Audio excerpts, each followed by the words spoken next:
वरळीमधली सगळ्यात जुनी चाळ म्हणून BDD चाळीला ओळखलं जातं। पुनर्विकासाचा जो प्रश्न आहे तो गेल्या अनेक वर्षांपासून प्रलंबित आहे, तर त्याच्याबद्दल काय सांगाल? बरेच सरकारे आले, बरीच उद्घाटनं झाली, प्रत्येकाने वेगवेगळे आम्हाला नारळ दाखवले, केळी दाखवली। BDD चाळी एकत्र असते, संघटित असते ना, तर बरोबर आपण कुठल्याही शासन होते त्याला बरोबर धडा शिकवता आला। इलेक्शन आलं म्हणून पावसासारख्या छत्र्या खोलायच्या आणि इलेक्शन झालं की छत्र्या बंद करायच्या, हे आमच्या शिवसेनेचं काम। प्राधान्य कोण द्यायला, आमदारांना द्यायला पाहिजे होतं, करणं सगळं त्यांच्या हातात, बाकी काही होऊ शकत नाही। प्रत्येकाने खूप कानाडोळा केला आमच्याकडे। ते ठाकरे फक्त नावाला हे वरळीचे एक आमदार झालेले आहेत, बाकी त्यांचा वरळीशी काहीही संबंध नाही। आदित्य साहेब येणारच आहे 100%, मी तर 100% सांगतो। म्हणजे आमदारपर्यंत पोहोचायला खूप लोकांना मॅनेज करावं लागतं। पूर्ण वेगळी शिवसेना झालेली आहे। म्हणजे त्याच्या आधी सचिन अहिर होते किंवा सुनील भाऊ शिंदे होते, हे लोक ॲक्सेसेबल होते। आदित्य साहेब महाराष्ट्राचा नेता आहे, भले तो वळी विभागात उभ्या जरी राहिले तरी कुठेतरी तो महाराष्ट्राचा नेता आहे। साहेब तुम्ही महाराष्ट्र सांभाळा, आम्ही वळी सांभाळतो, या भाषेत स्टेटमेंट झालेलं आहे। म्हणजे आमदाराला सत्य परिस्थिती पोचूच देत नाही, त्यांचेच पदाधिकारी पोचू देत नाही। पण हे 40चं आणि 22चं हे जे काय गणित आहे ते जरा का तिथे आतमध्ये काय घडलं काय नाही खालच्या लेवलला आलं, 40 का झाले, 22 का झाले, 2 उद्घाटनं का झाली, हे वरच्या लेवलला। सध्या एक क्लिअर पिक्चर आलं पाहिजे लोकांपुढे, ते कुठेच येत नाहीये। नमस्कार, बोल भिडूच्या हवा कुणाची या स्पेशल सिरीजमध्ये आपल्या सगळ्यांचं मनापासून स्वागत आहे। आणि आत्ता आपण आहोत वरळी विधानसभा मतदारसंघामध्ये, आणि इथे आजूबाजूला माझ्या मागे किंवा आजूबाजूला जी दिसते ती आहे BDD चाळ। वरळीमधली सगळ्यात जुनी चाळ म्हणून BDD चाळीला ओळखलं जातं। आणि BDD चाळीच्या पुनर्वसनाचा जो प्रश्न आहे तो गेल्या अनेक वर्षांपासून प्रलंबित आहे। आत्ता असं सांगितलं जातं आहे की कुठेतरी तो मार्गी लागतोय, पण BDD चाळीचे जे रहिवासी आहेत त्यांच्याकडनं आपण जाणून घ्यायचा प्रयत्न करणार आहोत। आज बोलबिडूशी संवाद साधण्यासाठी BDD चाळीतले सगळे रहिवासी इथे जमलेले आहेत, त्यांच्याकडनं आपण एकंदरीतच पुनर्विकास आणि या सगळ्या गोष्टींबद्दल जाणून घ्यायचा प्रयत्न करणार आहोत। नमस्कार दादा। नमस्कार, किती वर्ष झाली तुम्ही BDD चाळीत राहताय? लहानपणापासून राहतो। अच्छा, मग आता जवळपास किती वर्ष झाली असतील चाळीला? झालं 100 वर्ष होतील आता।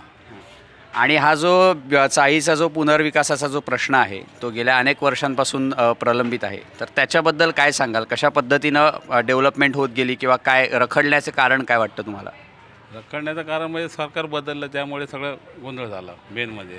काय गोंधळ असं म्हणजे बरेच वर्षापासून चाललं होतं, सरकार येत होती, सरकार जात होती, मध्ये चाललं होतं 22 माळ्याच्या बिल्डिंग होणार होत्या, सरकार बदललं, परत 40 माळ्याच्या आल्या।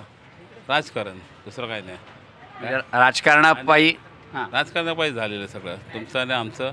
आणि मेन म्हणजे चाळीत जे आहेत ते एकत्रच नाहीत, संघटित नाहीत, असं प्रत्येकाचे ग्रुप झालेत, 40 ग्रुप झालेले आहेत सगळे। जर वरळी चाळी BDD चाळी जर एकत्र असते, संघटित असते ना, तर बरोबर आपण कुठल्याही शासन होते त्याला बरोबर धडा शिकवता आला असतं, पण तसं नाही आहे। 4 चाळी 10 चाळी आमच्या एकत्र, तिकडचे ते वेगळं मागतात, हे वेगळं मागतात, काय शासन वेगळ्या योजने करते, काय म्हणजे कोणाला मिळ नाही, असा प्रकार आहे। काय आता आमची भूमिका आहे, जे देतात ते घ्यायचं, एक दोघं बोलून 2 चाळी बोलून काय होणारच नाही ना, हा प्रकार चालला आहे, बाकी काय नाही। आता गेले 5 वर्ष इथे आदित्य ठाकरे आमदार आहेत वरळीचे, तर त्यांच्याकडनं ह्या प्रश्नासाठी कशा पद्धतीनं म्हणजे भूमिका घेण्यात आली आहे, काय वाटतं तुम्हाला? भूमिका आता त्यांच्याच यात चाललेलं आहे ना, ते आदित्य ठाकरेच्या याच्यातच ते झालं 40 माळ्याचं बिल्डिंग वगैरे, काय बाकी अगोदरचं होतं ते वेगळं, पण आता चाललं आहे ते, पण ते म्हणजे लोक चाळी खाली करत नाहीत, त्यांचे काही अडचणी असेल म्हणून, पण ते स्वतःहून कुठलीच गोष्ट सुटली त्यांच्यामार्फत असं तर काही दिसून येत नाही। काय आता आमची स्मशानभूमी आहे तिथली, त्याचा प्रश्न त्याची वाट लावून टाकलेली आहे, इथला एक स्टॉप होतं इथे, तो त्याच्यासाठी केलेला आहे, ह्याला प्राधान्य कोणी द्यायला, आमदारांना द्यायला पाहिजे होतं। बरोबर, आमच्या 2 चाळी त्याच्यामध्ये त्यांचं काम झालेलं आहे, म्हणजे आहेत तसे कामं त्यांनी आमच्या मंडळाच्या बाबतीमध्ये, काही सार्वजनिक याच्यामध्ये त्याचे कामं आहेत तशी, पण जे ह्याची जी पाहिजे होती तशी दिसून येत नाहीत तसे काय। आणि जे आले आमदार त्यांच्या पाठीमागे असतात 50-100 माणसं, तर सर्वसामान्य माणसानं जर बोलायचं म्हटलं ना तर दूरच, तुम्ही गेला ते तुम्हाला आधी बाजूला करणार, VIP माणूस। आमदारला तिकडे भेटायला कोण जाणार? मातोश्रीवर तुम्हाला एंट्री आहे नाही ना, आले की बाकीचे 50-100 तेच असणार, बाजूला व्हा म्हणून, मग काय उपयोग आहे त्याचा? पण तुम्हाला असं वाटतं का, कारण असाही आरोप होतो की आत्ताही तिन्ही उमेदवार जर बघितले विधानसभेमध्ये असलेले, तर ते वरळीचे प्रॉपर वरळीचे नाही आहे, ते वरळीच्या बाहेरचे आहेत. तर वरळीचा स्थानिक जर उमेदवार असता तर हा प्रश्न जास्त लवकरात लवकर तडीस गेला असता असं वाटतं तुम्हाला? पण तसं वळीमध्ये स्थानिक माणूसच नाही असं कोण एवढ्या वर्षामध्ये. प्रबळ असा कोण नेतच नाही असं वळीतलं काय स्थानिक असं किंवा त्याचं नाव घेण्यासारखं असं कोणच नाही सध्या दिसण्यात येत काय. त्यामुळे आता बाहेरचे कोण आले तर आपले घ्यायलाच पाहिजेत ना काय. पण तुमच्या अपेक्षा काय आहेत आता, जर पुनर्विकास जो रखडलेला आहे तो लवकरात लवकर होण्यासाठी काय तुम्ही अपेक्षा आहेत तुमच्या? काय दुसरं काय करू शकत नाही. अपेक्षा म्हणजे व्हावं हीच इच्छा असते ना.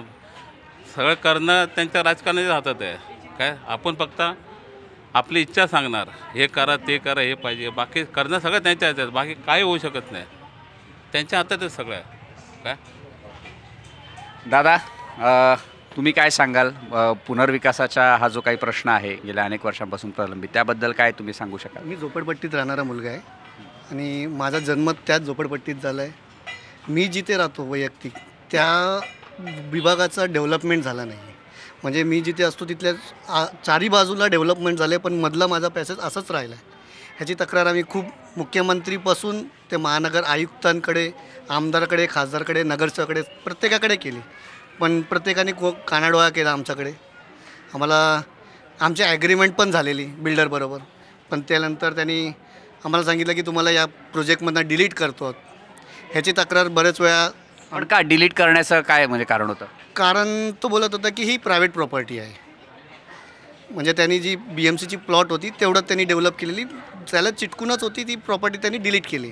त्याची तक्रार आम्ही आमदाराकडे केलेली, नगरसेवकाकडे केली, खासदाराकडे केलेली, पण हवा तसा आम्हाला रिस्पॉन्स भेटला नव्हता. हो करतो अशीच उत्तर आम्हाला मिळत गेली. आणि एक गोष्ट खरी आहे, काकांनी जसं म्हटलं तसा की आमदार ॲक्सेसेबल नाही आहे. म्हणजे आमदारापर्यंत पोचायला खूप लोकांना मॅनेज करावा लागतो.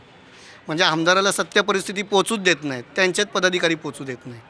ही खरी वस्तुस्थिती आहे वरळी विधानसभेची. आणि आता आदित्य ठाकरे जरी गेली 5 वर्ष आमदार असले तरी ह्या आधी शिवसेनेचे बरेच आमदार इथे झालेत, कारण शिवसेनेसाठी अत्यंत सेफ मतदारसंघ वरळी समजला जातो. त्याच्यामुळेच 2019चं सुद्धा आदित्य ठाकरेंना इथून उभं करण्यात आलेलं होतं. पण आदित्य ठाकरेंची 5 वर्ष किंवा त्याआधीची शिवसेनेचा जो काही कार्यकाळ राहिलेला आहे, शिवसेनेचे जे आमदार आहेत त्यांनी कशा पद्धतीनं एकंदरीत चाळींच्या डेव्हलपमेंटसाठी, रिडेव्हलपमेंटसाठी भूमिका घेतलेल्या आहेत, त्याबद्दल काय सांगाल? अशी तक्रार आपण नाही करू शकत त्या दोघांबाबतीत. म्हणजे त्याच्या आधी सचिन अहिर होते किंवा सुनील भाऊ शिंदे होते, हे लोक ॲक्सेसेबल होते.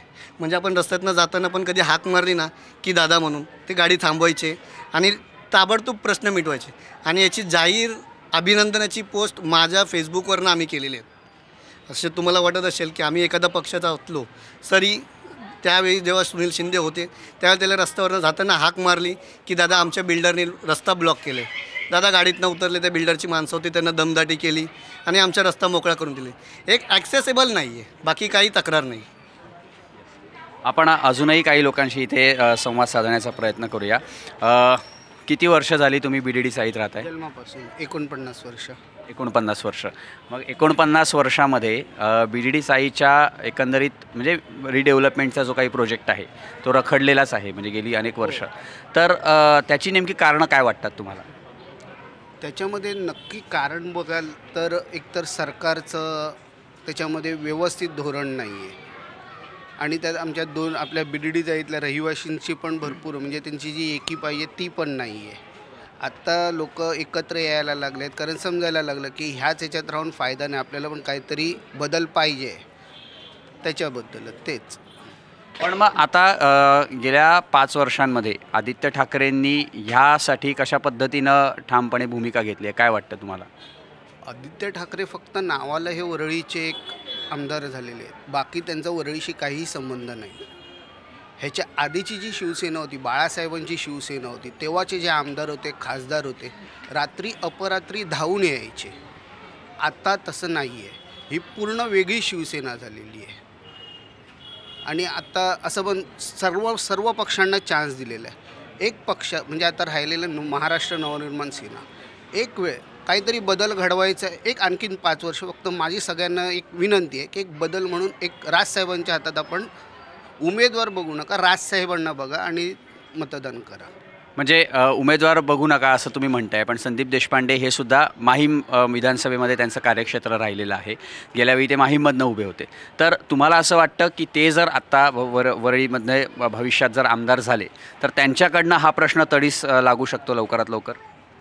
नक्कीच.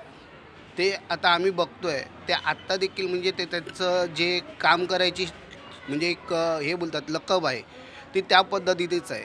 आता भरपूर लोकांचे त्यांनी आता तुम्ही विजन ते बघितलाच असाल, त्याच्यामध्ये किती वर्षापासूनचे ते जे हे आहेत कुठल्या गल्लीमध्ये लोकांना म्हणजे बॉडी कोण वारलं तर ते आणायला ह्याच्यावर कोणीच आवाज नाही उठवला. हा आवाज उठवला संदीपजी देशपांडेंनी. आता तुम्ही तिकडचं बघाल जिजामाता नगर वगैरे ते जे कचरा लोकांनी राहायचं कशात कचऱ्यामध्ये राहायचं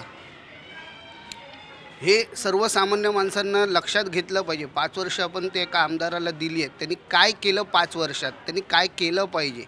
त्यांच्याकडे पॉवर असताना देखील ते काही करू शकले नाहीत आणि या मनसेसारख्या पक्षाकडे पॉवर नसताना देखील ते BMC अधिकाऱ्यांना वेटीस धरून सर्व कामं लोकांची करून घेत आहेत. आणि आता शिंदेंच्या सेनेचे जे उमेदवार आहेत मिलिंद देवरा ते सुद्धा म्हणजे इथे दक्षिण मुंबईचे खासदार राहिलेले आहेत. तर त्यांनी कशा पद्धतीनं ह्या बाबतीत कशा पद्धतीनं भूमिका घेतली होती खासदार असताना? ते एकदा इथनं निवडून गेले त्यानंतर ते काही परत आलेच नाहीत. त्यांनी जे काय डेव्हलप केली तो त्यांचा जो तिकडे त्याला काय एक चांगलं नाव दिलं आहे तो तेवढाच विभाग त्यांनी बघितला. इथं वरळीकडे त्यांनी दुर्लक्षच केलं. दुर्लक्ष म्हणजे लक्षच नाही दिलं त्यांनी. त्याच्यामुळे अशा माणसांना जर परत निवडून देऊन आपण आपल्या पायावर दगड मारून घेण्यासारखंच आहे. पण मग राजकारणापोटी हा म्हणजे हे जे काही पुनर्विकासाचा जो प्रश्न आहे तो राजकारणापोटी कुठेतरी चाळकऱ्यांचा बळी जातोय असं वाटतंय का तुम्हाला? नाही, चाळकरी तेवढे सुज्ञ आहेत. कोणी राजकारणासाठी आपला बळी देणार नाहीत. हे पूर्वीचे दिवस नाही. पूर्वी मारामारी म्हणजे एकमेकांचे मर्डर वगैरे पण ह्या विभागात झालेले आहेत इलेक्शनच्या काळात. आता म्हणजे जे रहिवाशी आहेत ते सुज्ञ आहेत. ते स्वतः काय जबाबदारी नाही, पण म्हणजे माझा विचारण्याचा मुद्दा हा होता की वर्षानुवर्ष हा प्रलंबित प्रकल्प आहे. तर राजकीय कारण हा शेवटी काय आहे की जो उमेदवार निवडून येईल किंवा जो आमदार असेल किंवा जे सरकार असेल त्यांच्या हातात ह्या सगळ्या गोष्टी आहेत. पण राजकारण्यांकडनं ह्या बाबतीत सकारात्मक भूमिका न घेतल्यामुळं कुठेतरी ह्याचा तोटा म्हणजे चाळकऱ्यांना त्याचा तोटा बसतो. नक्कीच हा तोटा त्यांच्यामुळेच झालेला आहे. मग आता पुढच्या भविष्यातल्या भावी सरकारकडनं तुमच्या काय अपेक्षा असतील BDD चाळकरी म्हणून? एक आता जे 40 मजले ऑलरेडी त्यांनी ठरवले त्याचे 22 तर होणार नाहीत. हे म्हणजे इम्पॉसिबलच आहे, होऊच शकत नाही. पण त्यामध्ये देखील हे जे आमचे BDDचे जे सर्व रहिवाशी आहेत त्यांना त्यांनी गृहीत न धरता त्यांच्या सदैव पाठीशी राहावं. त्यांच्या ज्या काही समस्या असतील, आता उदाहरणार्थ समजा आम्ही चाळीतनं टॉवरमध्ये गेलो तर आम्हाला आमची जी काय नावांची ट्रान्सफर वगैरे करायचं असणार त्याच्यासाठी त्यांनी एक विशेष असं काहीतरी केलं पाहिजे जेणेकरून चाळीतल्या रहिवाशांना तिथे गेल्याच्यानंतर त्रास होता कामा नये. आपण अजूनही काही लोकांशी बोलण्याचा प्रयत्न करूयात. BDD चाळीतनं आता काका नाही तुम्ही ज्येष्ठ दिसताय तर तर तुम्ही काय सांगाल? तुम्ही किती वर्ष झाली BDD चाळीत राहताय? BDD चालमध्ये आम्ही कमीत कमी 30-40 वर्ष झाले. 30 वर्षे.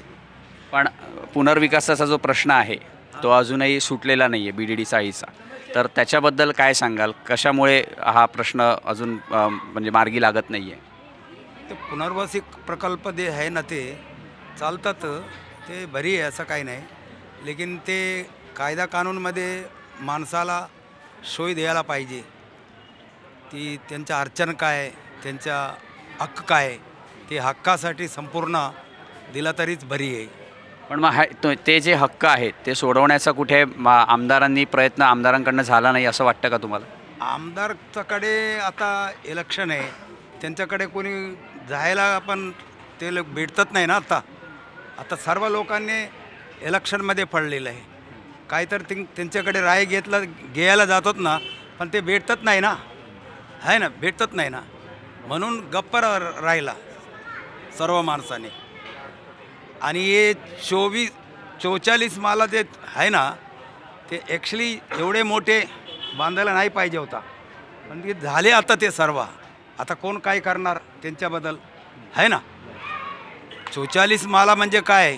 हां हे सर्वांना आवडणार नाही. 23 माला 24 माला हे भरी होता. बस एवढंच. दादा, तुम्ही किती वर्ष झाली इथे राहताय? मी जन्मापासून इकडेच आहे. अच्छा. आणि आता जसं काका सांगत होते की काय प्रश्न आहेत 40 माळे आणि 20 माळ्यांची वगैरे, तर त्याच्याबद्दल नक्की ह्या प्रकल्पाबद्दल तुम्ही काय सांगू शकाल? की मुळात हा जो प्रकल्प आहे ना, म्हणजे पुनर्विकासामुळे जो काही रखडण्याची जी कारणं आहे ती जरा आपल्या प्रेक्षकांना नीट समजावून सांगा. तसं प्रोजेक्ट बघायला गेलं तर रखडलं नाही आहे. काम तर फास्ट चालू आहे, प्रोजेक्ट रखडलेला नाही आहे. आता 22चे 40 केले, त्याला काहीतरी रिझन असेल, त्यामुळेच ते केले असतील 40. पण मग त्याच्यामुळे नुकसान होत आहे असं वाटतंय का? नाही, नुकसान तर तसं होणार नाही, कारण तुम्हाला जे आपल्याला घर दिलेलं आहे, आता बघायला गेलं तर BDDचा सर्व भाडेकरूच आहे. काही बघायला गेलं तर आपण हक्काने काही बोलू शकत नाही, हा पण पॉईंट आहे त्यात. ओके. तर 500 स्क्वेअर फूटचं जे केलं साहेबांनी, का केलं तर तुम्हाला प्रॉपर्टी टॅक्स बसू नये. 500च्या वरती गेलो असतं तर आपण प्रॉपर्टी टॅक्स बसणार, मिडल क्लास माणसांना तेवढं परवडणार नाही मेंटेनन्स देणे, हा एक पॉईंट आहे त्याच्यामध्ये. आणि आत्ता गेल्या 5 वर्षांमध्ये आदित्य ठाकरे इथे आमदार आहेत, तर त्यांच्याकडनं कशा पद्धतीचे प्रयत्न झालेले आहेत पुनर्विकासाच्या दृष्टीने? नाही, पुनर्विकासाचं तर व्यवस्थितच आहे. बाकी आदित्य साहेबांचे आमच्या ठिकाणी आमच्या 2 साईडचे कामं व्यवस्थित सर्व झालेले आहेत. आमचे व्यायामशाळा म्हणा, आमचं देवळाचं मोठ्याचं काम सगळं व्यवस्थित, आम्हाला जे पाहिजे ते आम्हाला मिळते, नाही असं नाही आहे. पण तरी महायुती सरकारकडनं, म्हणजे आत्ता गेल्या 2.5 वर्ष महायुती सरकार आहे, किंवा त्याआधी महाविकास आघाडीचं सरकार होतं, त्याच्या आधी आपण बघितलं होतं की युतीचं सरकार होतं, तर ह्या तिन्ही सरकारांकडनं कशा पद्धतीचे प्रयत्न झाले आहेत ह्याच्यासाठी, विकासासाठी, त्याबद्दल काय सांगाल? विकासाचं बोलायला गेलं तर महायुतीचं किंवा आपल्या उद्धव साहेबांचं जेव्हा मुख्यमंत्री होते त्यावेळेला तर कोरोनाच काळ होता, त्यावेळे फार मुश्किलच होतं सगळ्या गोष्टी करणे आणि त्याला हँडल करणे. त्यात त्यांनी तर चांगलंच केलं, सर्व प्रश्नच नाही त्यांचा. तर पुऱ्या वर्ल्डमध्ये मुख्यमंत्री म्हणून 5वा नंबर पण लागला होता हे कोरोना काळामध्ये. ज्या बाहेरच्या देशांना जमलं नाही ते आपल्या इकडे आपण करून दाखवलेलं. त्यामुळे प्रत्येकाला रॅशन वगैरे देणे हेही सर्व शाखेकडनं वगैरे येतच होतं, सगळ्यांकडनं, सगळ्या पक्षांची मदत तर चालूच होती, नाही असं नाही त्यावेळेला. आणि तर सरकार बघायला गेलं तर प्रत्येक सरकार काय आपापल्या सगळ्या पोझिशन, आता ह्या ज्या सरकारने एक लाडकी बहीण योजना आणली ती पण ठीक आहे, चला, त्यात पैशाचं जे बाकीचं सर्व जे गोष्टी आहेत ना त्यात आता सर्व मॅनेज व्हायलाच पाहिजे कसंही, हा मेन पॉईंट आहे. आणि आत्ता ह्या एकंदरीत निवडणुकीचं चित्र तुम्हाला कसं वाटतंय? तिरंगी लढत आहे, तर काय वाटतंय, कोणाच्या बाजूने वातावरण राहू शकतं? तिरंगी लढत आहे, सांगू शकत नाही, म्हणजे होईल, येणार तर काय आदित्य साहेब येणारच आहे 100%. मी तर 100% सांगतो, काही झालं तरी, कारण कामं तर होतातच आहे, नाही असं नाही आहे कुठच्या गोष्टीने. एवढंच आहे, आता जरा टफ फाईट होईल जरा. आपण अजूनही इथे काही लोक आपल्याला दिसत आहेत, आपण त्यांच्याकडनं सुद्धा जाणून घ्यायचा प्रयत्न करणार आहोत की कशा पद्धतीनं विकास रखडतोय किंवा काय. दादा, काय सांगाल, नक्की कुठे राहता तुम्ही? 113. कुठे? 113. अच्छा, मग काय वरळीच्या आत्ताच्या निवडणुकीबद्दल काय वाटतं? तिरंगी लढत आहे, काय सांगाल? त्यात मी आता काय सांगू नाही शकत तसं. नाही, म्हणजे एकंदरीत आता तुम्ही इथे राहताय, तर जे काही तुमचे प्रश्न आहेत वरळीकरांचे, किंवा आता जसं BDD पुनर्विकासाचा प्रश्न आहे, किंवा असेही काही तुम्हाला स्थानिक लेवलला काय प्रश्न आहेत किंवा काय समस्या आहेत तुमच्या? एवढं काय राजकारणाचं आपल्याला हे नाही त्याबद्दल. नाही, तुमच्या समस्या काय आहेत सांगा? आमच्या काय जे नॉर्मल आहेत त्या. तर आपण पाहतोय अजूनही काही लोकांशी आपण संवाद साधण्याचा प्रयत्न केला होता. इथे काही ज्येष्ठ व्यक्तीसुद्धा दिसत आहेत. आपण पुन्हा एकदा नमस्कार. नमस्कार. किती वर्ष झाली तुम्ही इथे राहताय? मला आता म्हणजे जन्मापासूनच आहे. हां, काय सांगाल BDD चाळीच्या म्हणजे आत्ता आपण सगळ्यांशीच त्या बाबतीत बोलतोय, तर काय सांगाल नेमकं BDD चाळ आणि त्याचा पुनर्विकास याबद्दल? आता सांगायचं जर झालं तर BDD चाळ हिला आज 100 वर्ष झाली. मार्च 2024ला 100 वर्ष झाली. ह्या ब्रिटिशांच्या काळातल्या होत्या म्हणून या टिकल्या. जर या कुठच्या बिल्डरनी बांधल्या असत्या किंवा काय झालं असतं तर 10-15 वर्षामध्ये त्या परत रिडेव्हलपमेंटला गेल्या असत्या. पण आज ब्रिटिशांच्या काळातल्या असल्याकारणाने 100 वर्ष झाली. त्याच्यामुळे जो आज बीडीचाईचा प्रकल्प जो सरकारने योजला आणि त्यांनी जो करायला सुरुवात केली ती बीडीचाईच्या रहिवाशांच्या दृष्टिकोनातून ती चांगली आहे की कुठेतरी 180च्या घरामध्ये राहण्यापेक्षा आज आपण 500 स्क्वेअर फूटमध्ये जातो आहे, ही कुठेतरी आनंदाची गोष्ट आहे. तुम्हाला सांगतो की आज उद्घाटन होऊन आणि काम चालू होऊन फक्त 4 वर्ष झाले, 4 ते 5 वर्ष. 2दा उद्घाटनं झाली वगैरे वगैरे सगळं. पण तुम्ही एक बघून जर बघायला गेलं साईडवर तर आज प्रायव्हेट बिल्डर आज 20-20, 25-25 वर्ष बांधूनच देत नाही. पण ह्या सरकारने की कुठेतरी कुठे नाही म्हणून 4 वर्षात आमचे टॉवर उभे केले. ही तर आमची आनंदाची गोष्ट आहे ना. कुठचा बिल्डर देतो 4 वर्षात बिल्डिंग बांधून मला दाखवून द्या, कोणताही बिल्डर असून दे. पण ह्या 4 वर्षामध्ये 4 ते 5 जांभरी मैदानाच्या साईडला टॉवर उभे राहिले. ही ते झालं नसतं. पण इथले जे स्थानिक आमदार आहेत आदित्य साहेब, या आदित्य साहेबांच्या प्रयत्नामुळे हे आज म्हाडाला म्हणा किंवा टाटाला म्हणा आज त्यांच्या मीटिंगवर मीटिंग होत आहेत, अजूनही होत आहेत की जसजशा रहिवाशांच्या कंप्लेंट्स येत आहेत की बाबा हे असं नाही असं असं नाही असं, ते सरळ भले विभागात जरी नाही आले तरी ते सरळ बंगल्यावर बोलवतात. तुमच्या ज्या काय समस्या असतील त्या आमच्याकडे मांडा, मी पुढे काय करायचं ते करतो इथे. आणि ह्या आतापर्यंत समस्या झाल्याच्या नंतर म्हाडाशी बोलणं, टाटाशी बोलणं, बोलून आज आमचे टॉवर तयार झाले.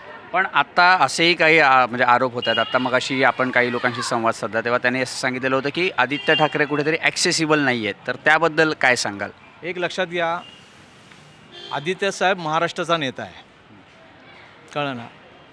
भले तो वळी विभागात उभ्या जरी राहिले तरी कुठेतरी तो महाराष्ट्राचा नेता आहे. त्याला पूर्ण महाराष्ट्र पिंजून काढायचं आहे. आणि इथे एक सोडून अजून 2 आमदार आहेत, मग सुनील भाऊ असून दे किंवा सचिन भाऊ असून दे. आणि इथले जे शाखा प्रमुख आहेत किंवा विभाग प्रमुख आहेत हे भक्कम आहेत. मागच्या मीटिंगमध्ये ज्या टायमाला आदित्य साहेबांबरोबर मीटिंग झाली त्या मीटिंगमध्ये सर्वांनी सांगितलं, साहेब तुम्ही महाराष्ट्र सांभाळा, आम्ही वळी सांभाळतो, ह्या भाषेत स्टेटमेंट झालेलं आहे. त्याच्यामुळे आदित्य साहेब यायलाच पाहिजे आणि प्रचार करायलाच पाहिजे आणि त्यांना निवडून द्या असं काही नाही आहे. आदित्य साहेबांचं वळी विभागामध्ये वलय आहे. आज त्यांच्या नावाला कुठेतरी आज तुम्ही टाटामध्ये जा किंवा म्हाडामध्ये जा किंवा कुठेही जा, आज त्यांना एवढा सन्मान आहे की असं कुठच्याच इथल्या याला मान्य करतो. आज जे तिन्ही कॅन्डिडेट जे उभे राहिलेत आज तिन्ही कॅन्डिडेट आमच्या विभागातले नाहीत, कळलं की नाही. पण एक मला सांगा, जे दुसरे जे कॅन्डिडेट उभे राहिलेत कोरोनाच्या काळात कुठे होते? आज कोरोनाच्या काळात 2019ला जेव्हा कोरोना लागला, 20ला लागला, त्या 2 वर्षामध्ये कुठे होते? हा आमचा पहिला प्रश्न असेल. जे काय बीडीचाईला मग त्या धान्याच्या किट असून देत, फवारणी असून देत, काय सगळं धान्याच्या किट आदित्य साहेब, उद्धव साहेब तिकडून पाठवत होते. भले विरोधी पक्ष किंवा सरकारी पक्ष हे करत आहे की घरात बसून राहिले, घरात बसून सगळी सूत्र चालत होती, घरात जरी बसले तरी. आणि त्या टायमाला ह्या इतर पक्षाचे कुठेही कोणीही नव्हते. तुम्ही कुठच्याही बीडीचाई जाऊन विचारा की कोरोनाच्या काळामध्ये किट म्हणा, फवारणी म्हणा, ॲम्ब्युलन्स म्हणा, कोणी दिलं? जर आमचं नाव नसेल ना, भले ते जरी नाही आले ना तर कार्यकर्ते मरत होते त्या कोरोनाच्या काळामध्ये. मग त्या टायमाला ही लोकं कुठे होती? आता फक्त इलेक्शन आलं म्हणून पावसासारख्या छत्र्या खोलायच्या आणि इलेक्शन झालं की छत्र्या बंद करायच्या, हे आमच्या शिवसेनेचं काम नाही.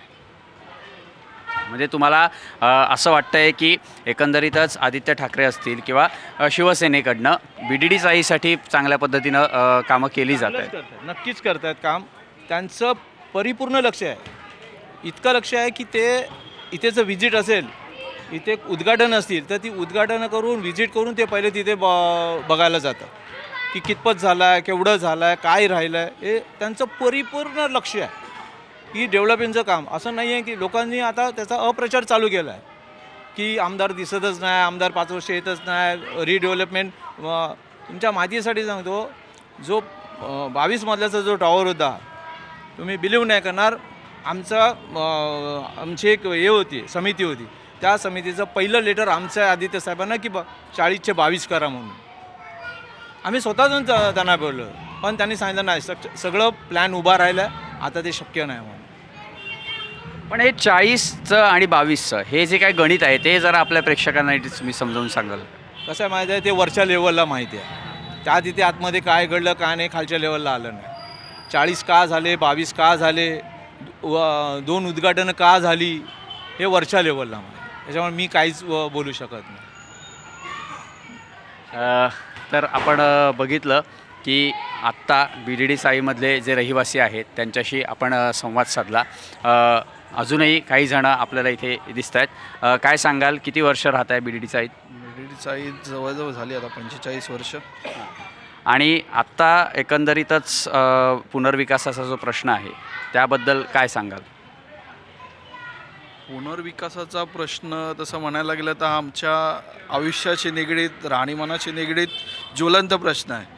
आता या पुनर्विकासासाठी बरेच सरकारे आले, बरीच उद्घाटनं झाली, प्रत्येकाने वेगवेगळे आम्हाला नारळ दाखवले, केळी दाखवली, पण त्या हिशोबात हा जो प्रकल्प आहे जो पुढे चालला आहे असं म्हणताच येणार नाही. आता हे तर आमचं BDDचा क्रमांक 113 114 आहे. अजून तरी म्हणजे आम्ही या पुनर्बांधणीमध्ये दृष्टिक्षेपात कुठेच आलो नाही आहोत ना. आमची म्हणजे बायोमेट्रिक चाचणी जी व्हायला पाहिजे ती देखील झालेली नाही आहे. पण ज्या वरून उठून वगैरे ज्या अफवा पसरत आहेत त्याच्यामुळे हा जो संभ्रम निर्माण होतो आहे लोकांमध्ये तो अतिशय म्हणजे घाणेरडा संभ्रम आहे. आता ह्याच्यामध्ये ज्या चाळी प्रकल्पामध्ये आहेत, काही चाळी इथे तुटल्या आहेत, ते दुसरीकडे राहायला देखील गेले आहेत, ज्या प्रकल्पित आहेत त्याच्या पुढे त्या लोकांना देखील म्हणजे त्यांचं पुढे काय होणार आहे कोणी काही म्हणजे अंदाजच देत नाही ना. म्हाडाचे अधिकारी येऊन त्याच्यावर काय स्पष्टीकरण देत आहेत. ह्याच्यामध्ये प्रत्येक राजकीय पक्ष कसा माझी पोळी कशी भाजता येईल, माझं नाव कसं येईल या हेतूनेच रहिवाशांना मदत करण्यासाठी धावतो आहे. पण जे ॲक्च्युअल रहिवाशांना काय पाहिजे, त्यांचा विकास कसा झाला पाहिजे, जे आत्ताच म्हणजे आमच्या चाळीतील रहिवासी संजय सावंत यांनी जो प्रश्न सांगितला 22चे 40 मजले कसे झाले त्याबद्दल तर कोणालाच माहिती नाही. आता त्याच्यामध्ये कोणत्या राजकीय पक्षांनी हस्तक्षेप केला, कोणी उद्घाटनं केली त्याबद्दल म्हणजे पब्लिकला जर स्पष्टता दिली असती, ते राहणाऱ्या स्थानिक नागरिकांना स्पष्टता दिली असती तर ते अधिक चांगलं ठरलं असतं. आता इथे थोडंसं एक्झाम्पल द्यायचं झालं तर आता इथे बसस्टॉप होता महिंद्राच्या इथे, आता ती सिमेंट्स कंपनी उभी राहते, तो बसस्टॉप रातोरात तिथून गायब होतो. साईडला एक सार्वजनिक शौचालय होतं, ते शौचालय अचानक गायब झालं. म्हणजे हे सर्व वरच्या लोकांशी यांचं म्हणजे जे काय असेल व्यवहार असं म्हणता येणार नाही, पण काय देवाणघेवाण असेल ती त्यांच्या लेवललाच ती होते, ती सामान्य जनतेपर्यंत येतच नाही. आता तो बसस्टॉप तिथे बांधकाम चालू आहे, तो बसस्टॉप ह्या साईडला आला आहे, किती रहिवाशांची कुचंबणा होते. बस पण त्या पब्लिकमधून तिथे टर्न मारत आहेत 58 नंबरच्या कॉर्नरला. उद्या काही बस टर्न मारताना काय अपघात वगैरे झाला तर कोण येणार नाही ते राजकीय पक्ष विचारायला. शेवटी जो कोण बस ड्रायव्हर असेल, जो जबाबदार असेल त्यालाच गाडी धरून त्याच्यावरच ती कारवाई करण्यात येईल. पण हा जो पहिली बस जी पुढे टर्न घेत होती ती सोयीस्कर होती. ह्या सर्व गोष्टी इथे घडत आहेत. त्यात आता हे इलेक्शन तोंडावर आहे, त्याच्यामध्ये पण बरेच आश्वासनं देत आहेत, बरेच जण म्हणजे आपले विचार मांडत आहेत. पण ज्या अर्थाने ते जे म्हणजे जे रहिवाशांना स्पष्टीकरण देऊन ह्याच्यात जो सुसूत्रीपणा आणला पाहिजे तो कुठेच येत नाही अजून देखील. आणि आता इलेक्शननंतर जो कोणी राजकीय पक्ष येईल तर तो देखील म्हणजे आता पुढे कसं ते रेटेल ते देखील सांगता येत नाही. ह्याच्यामध्ये रहिवाशांना जर यांनी योग्य प्रकारे स्पष्टता दिली तर रहिवासी देखील म्हणजे कोणाचा असा विरोध दिसलाच नाही की बाबा आम्हाला नको आहे. आता 40 मधले झाले तरी आता ते रहिवाशांना म्हणजे एक्सेप्ट करायचेच आहे आणि रहिवासी करतायत. पण त्यामध्ये जे आहेत तुमचे हेवे दावे ते स्पष्ट करा आणि रहिवाशांना एक स्पष्टीकरण द्या की बाबा ही बिल्डिंग आता तुटणार आहे तर ह्या बिल्डिंगचं नंतर पुढे कसं होणार, तुम्हाला भाड्याने जायचं आहे, जे काय जायचं आहे तो भाड्याचा विषय नंतर, ट्रान्झिट स्कॅमचा नंतर. पण सध्या एक क्लिअर पिक्चर आलं पाहिजे लोकांपुढे, ते कुठेच येत नाही आहे. आणि आता एकंदरीत आता आपण इथे बघतोय काही लहान मुलंसुद्धा खेळत आहेत, त्याच्यामुळे पुढची पिढीसुद्धा इथे BDD साईतच वाढते.